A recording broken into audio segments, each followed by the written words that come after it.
வசனம் என்ன சொல்லுதோ ஒரு மனிதன் முற்றிலும் அதை ஏற்றுக்கொள்ளும் போது ஆவிக்குரிய உலகம் அவனை பார்த்து சொல்லுது, இவன் தான் தாழ்மை உள்ள மனுஷன், இவனை தூக்குடா அப்படின்னுது.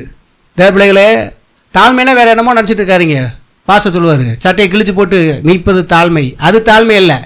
அழுக்கு வேஷ்டி சட்டை போடுறது தாழ்மை இல்லை. அழுக்கு சுடிதார் போடுறது தாழ்மை இல்லை.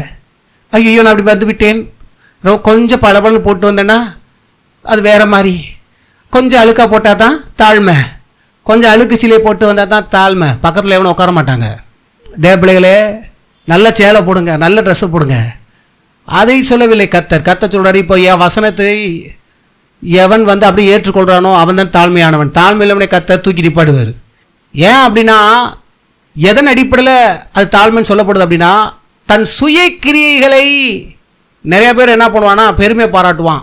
என்ன அப்படின்னா, தேவ வார்த்தையை விசுவாசித்து தேவ வார்த்தை என்ன சொல்லுதோ அதை எடுத்து புரிந்து கொள்ளாமல், அதை விசுவாசிக்காமல் இவன் என்ன பண்ணுவான்னா, நம்ம தான் வேலை செய்யணும், நம்ம தான் அப்படி பண்ணணும், நம்ம மேலே வரதுக்கு பல திட்டங்கள் போடணும், பிளானை போடணும், இவனை வந்து உடைக்கணும், இவனை கீழே தள்ளணும், நம்மளால் முடியுன்ற லெவலில் பண்ணுறவன் தான் பெருமை இல்லவன். புரியுதுங்களா?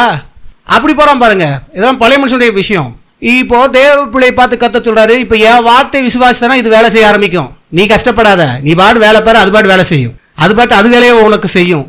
உங்கள் வாழ்க்கையில் தேவனுடைய ஆசீர்வாதத்தை நீங்கள் என்ன பண்ண முடியும்? பார்க்க முடியும், கண் கூட நீங்கள் அனுபவிக்க முடியும்.